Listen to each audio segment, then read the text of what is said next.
네, 오늘도 간단하게 교리 내용들 먼저 좀 진행을 하고요. 그러고 난 뒤에도 자유롭게 한 20분 정도, 20분에서 한 30분 정도 또 교제 나누는 시간들 갖도록 하겠습니다. 지난번 시간에 이어서 오늘 이제 구원에 대한 두 번째 시간입니다. 학습 개요인데요. 오늘의 학습 목표입니다. 구원은 하나님의 섭리 안에서 믿음의 끝이 아니라 시작입니다. 하나님께서는 인생들을 사랑하시고 함께 교제를 나누며 하나님의 영광을 믿는 자들을 통해 드러내길 원하십니다. 예수님은 인생들의 죄 문제를 해결해 주시는 분일 뿐만 아니라 온 우주와 인생들의 주인이시오 왕이십니다. 본가를 통해 구원을 받게 되면 어떤 변화가 일어나는지를 알아보고 주 예수 그리스도를 어떻게 섬겨 하나님의 영광을 드러낼 것인지 공부해 봅시다. 개인적인 생각입니다만은 우리 모임에서 이제 어떻게 보면은 조금 약했던 부분, 요즘에는 이제 좀 많이 강조를 하고 있는 부분이긴 합니다만은 구원받고 난 이후의 삶.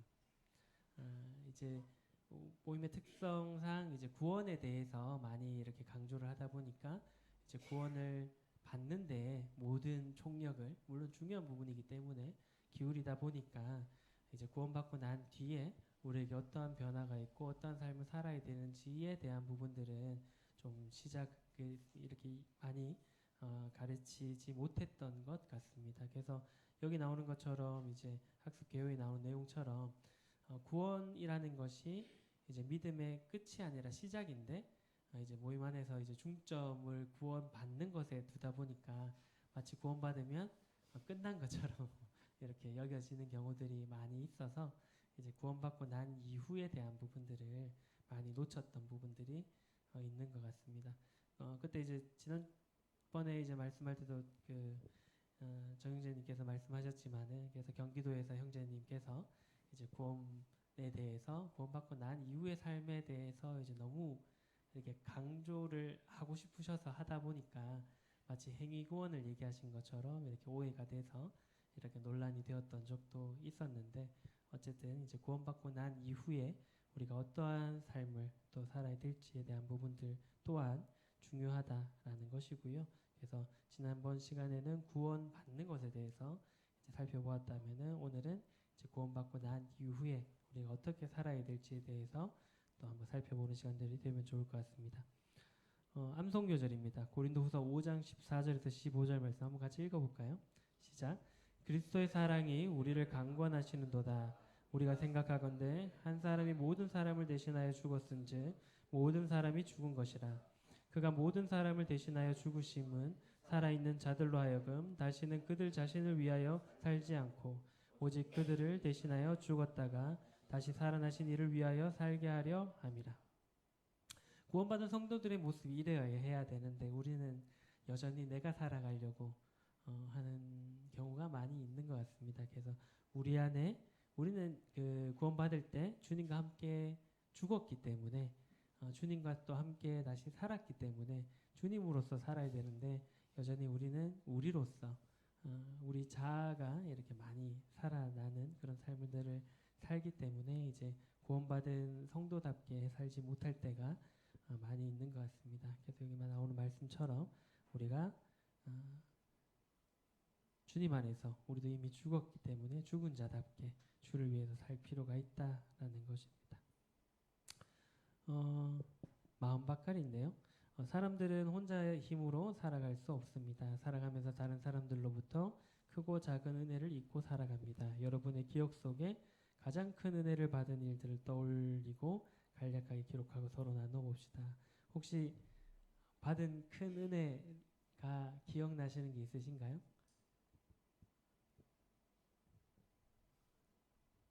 어떤 게 있으실까요? 예, 뭐 어떤 게 있으십니까, 저희는?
어쨌든 우리가 이제 받은 사랑과 은혜를 좀 쉽게 잊어버리기는 하는데요. 어쨌든 살아가시면서 참 얘기하신 것처럼 그런 은혜들을 받은 것들이 분명히 있을 거고 사람에게 받은 부분들도 많이 있고요. 그리고 하나님께로부터 받은 그런 은혜들이 많이 있을 거다라고 생각을 합니다. 그래서 이제 저님 얘기하신 것처럼 그런 은혜를 받으면 나도 이제 그렇게 그런 사랑들을 베풀어야지라는 생각들을 해보게 되는 것 같고요. 우리가 이제 하나님께로부터 받은 사랑을 받은 자답게 또 우리도 이 사랑을 나누고 베풀어야지라는 생각을 하는 것이 마땅하다라고 이제 생각이 되어집니다. 구원의 확신과 변화에 대해서 한번 간략하게 살펴볼 건데요. 하나님께서는 믿는 자들이 구원의 확신을 갖기를 원하십니다. 또한 구원받게 되면 일반적으로 성령으로 인한 삶의 변화가 있습니다. 구원받은 자들은 이제 변화가 있습니다.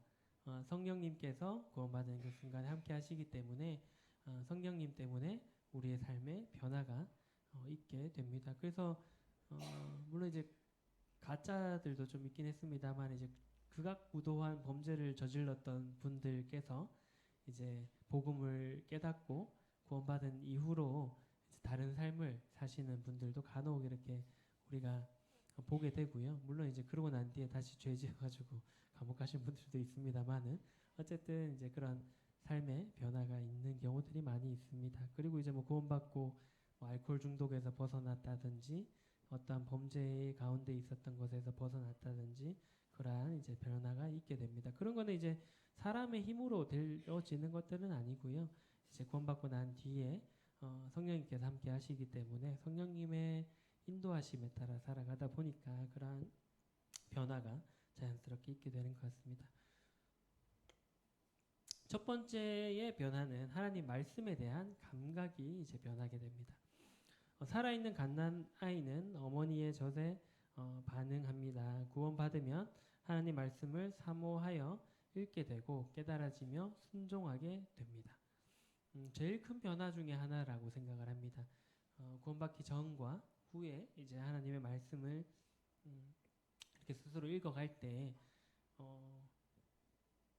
하나님께서 이제 깨닫도록 해주셔서 이제 그런 말씀들을 이해하게 되고 깨닫게 되고 또 감사하게 되는 그런 일들이 이제 일어나게 됩니다. 그 또한 이제 성령님께서 말씀을 읽을 때 그런 깨달음들을 이제 주신다라고 이제 생각하시면 될 것 같고요. 그와 더불어 같이 역사하는 사탄도 같이 역사를 하죠. 희한하게 이제 말씀을 읽으려고 하면 뭔가 떠오르죠. 뭐야 내가 이거 해야 되는데 이거 할 일들이 생각나고 그 말씀들을 읽지 못하게 하는 그런 일들 또한 같이 일어나게 됩니다. 그 또한 이제 어떻게 보면 구원받은 성도로서의 증거 중에 하나라고 생각을 하고요. 끊임없이 하나님과 가까워지지 못하도록 사탄도 함께 역사하고 있다라는 것들을 기억하면서 우리가 주의할 필요가 있습니다.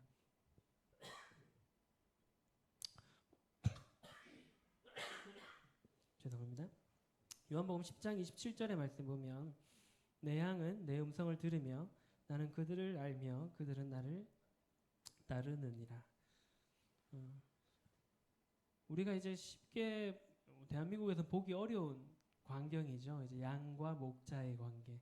물론 이제 뭐 대관령의 감이 있다라고는 합니다만은 이스라엘 땅에서 이제 목자가 양을 이끄는 거하고는 뭐 차원이 다르다 보니까 그래서 그 양들은 목자의 음성을 알고 이제 목자가 이끌면 자연스럽게 이렇게 이끌어지게 됩니다. 그래서 우리도 이제 하나님을 믿고 구원받게 되면 이제 하나님의 음성을 우리가 알게 되고 하나님을 따르게 된다라는 것입니다. 그다음 죄에 대한 새로운 감각인데요. 구원받게 되면은 죄에 대해서 우리가 새로운 감각이 생기게 됩니다. 내주하시는 성령님으로 말미암아 죄 가운데 계속 머물러 있지 않고 의를 사랑하여 경건하게 살고자 합니다. 구원받고 난 뒤에 가장 큰 변화 중에 하나가 죄에 대해서 좀 민감해진다라고 할까요? 이제 그런 부분들이 있게 됩니다.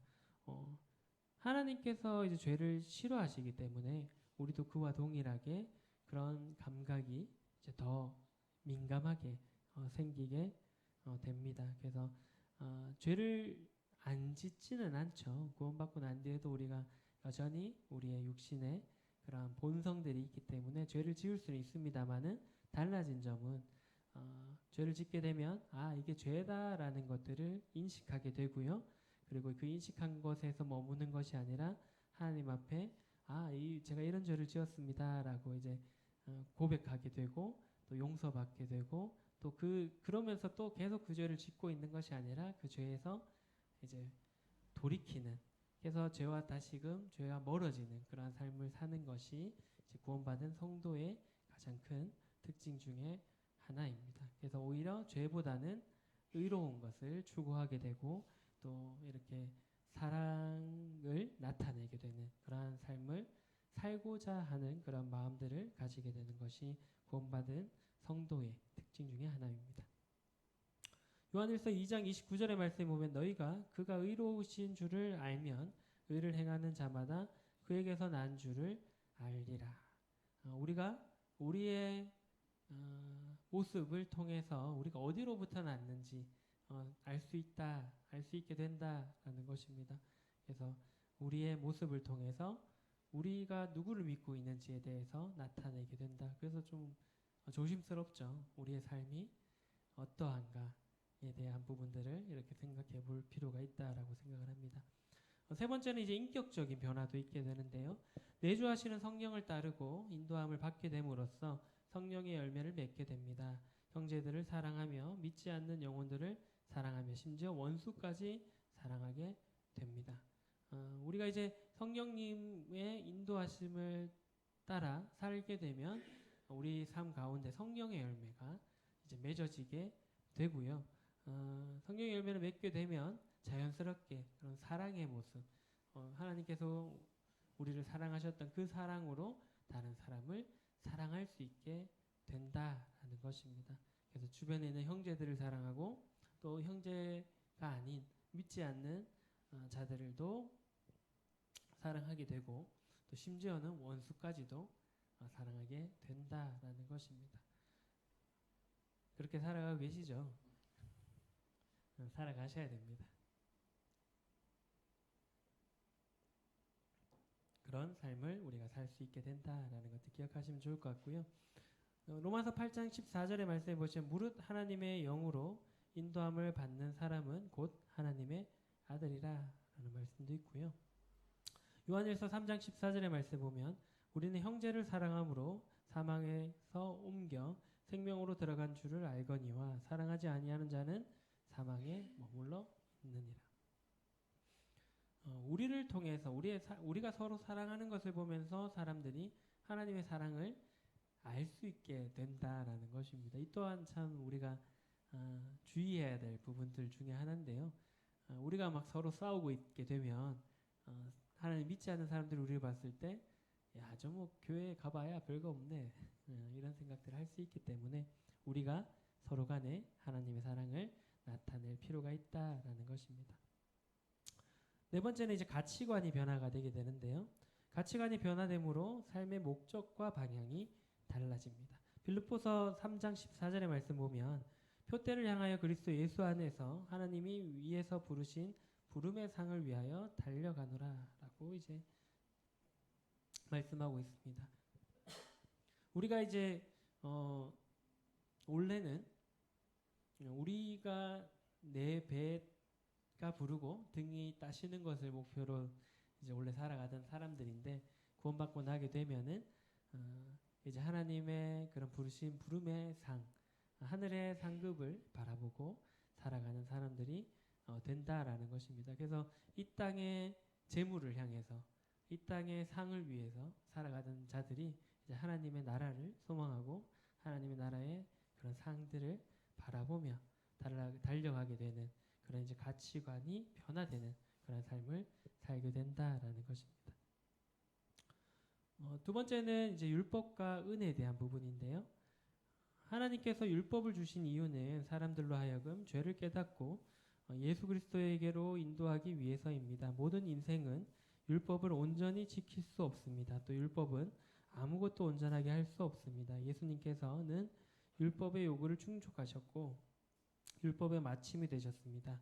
예수님은 율법을 완성하시고 은혜와 진리로 우리에게 오셨습니다.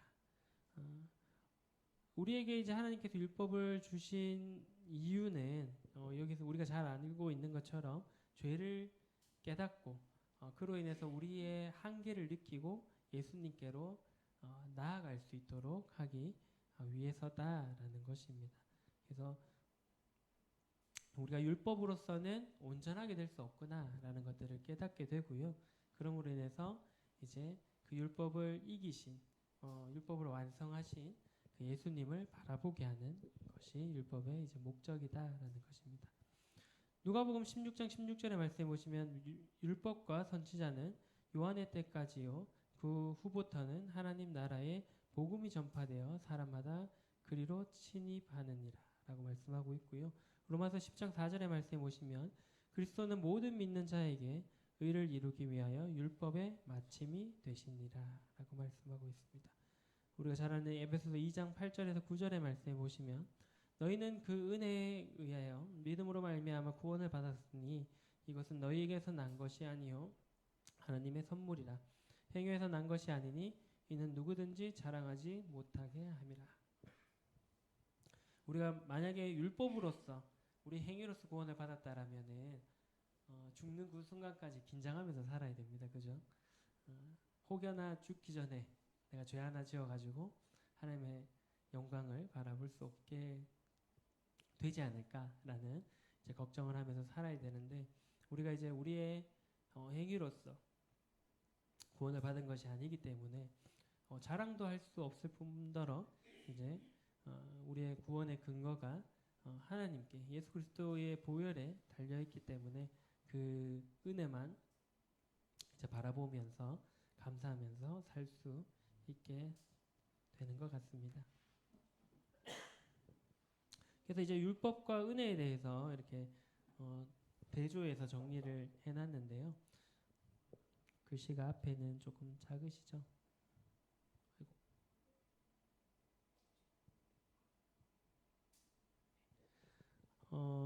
이제 율법은 한마디로 정리하면 행하라, 행해야 됩니다. 그리고 은혜는 한마디로 정리하면 다 이루었다. 우리가 한 것이 아니라 예수님께서 다 이루어 주신 것이 은혜이다라는 것이고요. 율법은 이제 하나님을 사랑하라, 은혜는 하나님이 사랑했다. 표현은 이제 공의와 거룩으로서 표현이 되고요. 긍휼과 은혜는 사랑으로 또 표현이 되고 율법의 시작은 이제 모세의 이제 십계명을 받는 그 순간부터 시작이 됐고요. 은혜의 시작은 이제 예수 그리스도다라는 것이고요. 율법의 기한은 침례 요한의 때까지. 그다음에 은혜는 영원입니다. 그다음에 율법의 요구는 완벽한 그런 행위를 요구하고 있고요. 은혜는 믿음을 요구하고 있습니다. 율법의 대상은 이스라엘이고요. 믿음의 그 은혜의 대상은 전 인류에게 해당이 됩니다. 율법의 능력은 죄를 깨닫게 하는 것이고 은혜의 능력은 죄를 해결하는 것. 그 다음에 율법의 기능은 저주고요. 그 다음에 은혜의 기능은 복을 준다라는 것이고 율법의 결과는 심판이고요. 은혜의 결과는 구원입니다. 율법의 선물이라고 하긴 그렇네요. 공포와 불안이고요. 은혜의 선물은 감사와 평안입니다. 율법의 안내는 죽음이고 은혜의 안내는 생명이다라는 것입니다. 그래서 율법과 은혜에 대한 비교인데요. 율법은 이제 모든 것이 완벽해야 되는 그러한 부분들이기 때문에 참 율법 가운데 있었으면 여기에 천국 가실 분은 아마도 한 분도 계시지 않은데 하나님께서 예수 그리스도를 통해서 구원을 이루어 주시면서 이제 우리가 은혜 아래 은혜 가운데 있게 해주셨다라는 것입니다. 세 번째는 이제 구원과 그 이후입니다. 구원받게 되면은 우리가 그 다음부터는 어떻게 살아가야 될까요? 첫 번째는 이제 그리스도의 주되심. 구원을 받는다는 것은 최초의 창조 질서와 목적을 회복하는 것을 가리킵니다. 인생은 하나님의 영광을 위해 존재하고 인생에 대한 주권은 하나님께 있습니다. 그리스도께서 십자가의 은혜를 베푸신 목적도 창조주로서 모든 믿는 자들이 주님을 위해 살기를 원하셨기 때문입니다. 라고 이제 얘기하고 있습니다. 그리스도의 이제 주대심, 주대심에 대해서 이제 요즘에 모임에서도 많이 강조를 하고 있는데, 이게 아까도 이제 말씀드렸던 것처럼 이제 이 한쪽으로 너무 이렇게 치우치게 되면 행위를 이제 강조하게 되는 그런 부분들이 생길 수가 있고요. 또 이제 이걸 너무 간과해 버리면 너무 은혜에만 치중하는 그러한 결과들을 낳게 됩니다. 그래서 그렇게 되면은 이상한 논리들이 나올 수 있죠. 뭐 구원 받았으니까 내가 죄 지어도 다 용서받았어 하고 죄에 대해서 너무 이렇게 관용적인, 하나님이 싫어하는 것을 이렇게 추구하게 되는 그러한 것들이 될 수가 있고, 또 이제 너무 이 주대심이라는 것에 이제 너무 강조를 하게 되면은 주님을 위해서 살지 않는 그 순간은 이제 죄가 되는, 그래서 은혜를 이렇게 너무 또 간과하는 그러한 결과를 낳을 수도 있습니다. 그래서 우리의 삶의 목표는 당연히 주님을 위해서 사는 것이 되어야 되고요. 이제 그 가운데 이제 전제가 되어야 될 것은 우리가 받은 은혜와 사랑이 이제 전제가 되어서 그로 인해서 우리가 주님을 위해서 살고자 하는 그런 마음들을 가지는 것이 구원받은 성도들의 모습이다라는 것입니다. 사도행전 2장 36절의 말씀에 보시면, 그런즉 이스라엘 온 집은 확실히 알지니 너희가 십자가에 못 박은 이 예수를 하나님이 주와 그리스도가 되게 하셨느니라 하니라. 그래서 우리의 주인이 되신 것입니다. 그래서 우리의 삶의 주인도 예수 그리스도이시다라는 것입니다. 근데 우리가 자주 우리의 주인을 나로 이렇게 여전히 두고 있기 때문에 이제 이러한 문제들이 생기는 거고요. 우리의 삶의 주인이 주님이시다라는 것을 기억하시면 좋을 것 같습니다. 로마서 10장 9절의 말씀에 보시면, 내가 만일 내 입으로 예수를 주로 시인하며 또 하나님께서 그를 죽은 자 가운데서 살리신 것을 내 마음에 믿으면 구원을 받으리라. 이제 구원의 그 단계에 대해서 이렇게 얘기를 하는데요. 구원의 단계가 제일 먼저 뭘 해야 되나요? 구원받으려면 저번에도 말씀드렸습니다만 먼저 죄인임을 깨달아야 됩니다. 우리가 이제 모임 안에서 그 아이들이 이제 이 성도님들의 가정의 아이들이 이제 제일 그 구원에 대해서 나중에 커서 혼란을 가지는 부분들이 이 단계를 보통 뛰어넘고 시작을 하다 보니까 그러한 경우들이 많이 있는 것 같습니다. 나는 죄인이다라는 걸 전혀 깨닫지 못했는데 바로 그 다음 단계로 가는 겁니다. 예수 그리스도께서 우리를 위해서 죽으시고 이제 너희는 구원받았어, 믿으면 돼. 요 단계를 먼저 거쳐가니까 내가 죄인이라는 것을 전혀 인지 못한 상태에서 구원의 그런 복음의 내용들만 이렇게 수용을 하고 난 뒤에 이제 커서 자기가 자신에 대해서 생각할 수 있게 될 때 자신의 이제 모습을 바라보면서 이제 괴리감을 느끼는 거죠. 난 구원 받았는데 근데 내 삶은 왜 이러지? 나는 죄인인가? 이제 뭐 이런 여러 가지 이제 생각들이 들게 되면서 내가 구원 못 받은 것 같아. 구원 받았나? 그래도 이제 부끄러우니까 또 구원 못 받았다는 얘기는 못 하고 이렇게 살아가게 되는 것 같습니다. 그래서 이제 교회와 이제 멀어지게 되는 그런 일들이 생기는데요. 그래서 구원받게 되는 죄인임을 깨닫고 또 우리가 은혜를 깨닫고 그 은혜를 믿고 난 뒤에 거기서 이제 그치는 것이 아니라 우리 가운데 주인으로서 주님을 받아들이는 그것이 이제 구원을 받는 단계다라고 볼 수 있겠습니다. 로마서 14장 8절에서 9절의 말씀에 보시면, 우리가 살아도 주를 위하여 살고 죽어도 주를 위하여 죽나니 그러므로 사나 죽으나 우리가 주의 것이로다. 이를 위하여 그리스도께서 죽었다가 다시 살아나셨으니 곧 죽은 자와 산 자의 주가 되려 하심이라. 우리가 살아도 주를 위하여 살고 죽어도 주를 위하여 살아야 된다라는 것입니다. 이게 그리스도인들의 삶이다라는 것입니다.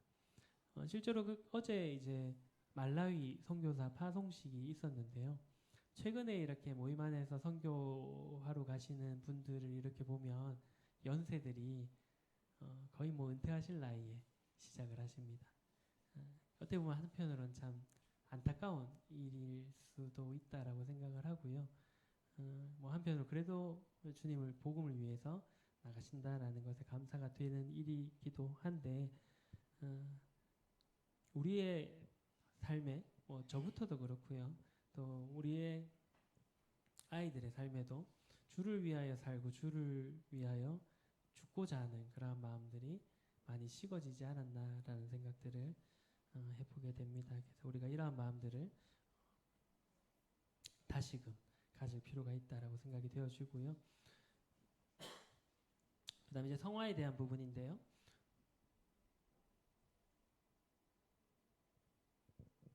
구원을 받게 되면 새 생명을 가진 새 사람으로서 새로운 삶이 시작됩니다. 그리스도 예수를 주로 모시고 내주하시는 성령의 인도하심을 따라 그분의 영광을 위하여 순종하며 살아가면 그는 점점 주 예수 그리스도를 닮아가게 됩니다. 우리가 구원받고 난 뒤에 짠 하고 좀 주님의 모습을 그대로 닮을 수 있으면 좋은데 우리는 지금도 이제 성화되어가는 과정 중에 있습니다. 그래서 연약한 모습도 있고요. 또 주님의 닮은 모습도 있는 그런 연약한 모습과 주님을 닮은 모습이 여전히 공존하는 그런 상태에 있습니다. 그래서 단지 우리는 이제 주님을 닮아가고자 하는 그런 마음을 가지고 그런 모습들을 추구하면서 살아가게 되는 것입니다. 완전한 성화는 저번 시간에 말씀드렸던 것처럼 이제 주님을 만나는 그 순간에 우리가 완전히 주님의 모습처럼 변화받게 된다라는 것입니다. 고린도서 7장 1절의 말씀 보시면 그런즉 사랑하는 자들아 이 약속을 가진 우리는 하나님을 두려워하는 가운데서 거룩함을 온전히 이루어 육과 영의 온갖 더러운 것에서 자신을 깨끗하게 하자라고 말씀하고 있고요. 베드로전서 1장 15절의 말씀 보시면 오직 너희를 부르신 거룩한 이처럼 너희도 모든 행실에 거룩한 자가 되라. 이러한 삶을 추구하는 것이 이제 우리가 마땅하다라는 것입니다. 주님을 닮아가고 또 주님이 좋아하는 것들을 우리가 하려고 하고 주님이 싫어하는 것을 우리도 멀리 하려고 하는 그러한 삶을 추구하고 예수 그리스도를 닮아가고자 하는 삶을 사는 것이 우리에게 마땅하다라는 것입니다. 그래서 우리가 이러한 삶을 살아가는 모두가 되시면 좋을 것 같고요. 구원을 받는 그 기쁨 가운데서 우리가 당연히 살아가야 되지만은 거기에서 머무는 것이 아니라 주님을 닮아가고자 하고 주님을 나의 주인으로서 살아가고자 하는 그러한 삶을 우리가 살아가는 것이 중요하다라는 것입니다. 뒤에는 이제 물 주고 걸음 주기. 천국에 갈 수 있는 확신이 있으신가요? 확신이 있다면 구원 간증문 한번 집에 가서 한번 써보시기 바랍니다. 이 글로써 내 생각을 정리하는 게 굉장히 중요하거든요. 그러면서 한번 내가 그때 구원받을 때 이런 말씀으로 구원을 받았구나 라는 것들을 한번 떠올릴 수 있기 때문에 한번 그런 부분들은 한번 집에 가셔서 한번 써보시면은 좋을 것 같습니다. 그래서 우리의 구원이 흔들릴 때가 있을 수 있거든요. 그럴 때 우리의 구원을 붙잡을 수 있는 것이 무엇인가요? 우리가 구원받을 때 받았던 그런 약속의 말씀들이기 때문에 그러한 말씀들을 붙잡고 살아가시면 좋을 것 같습니다.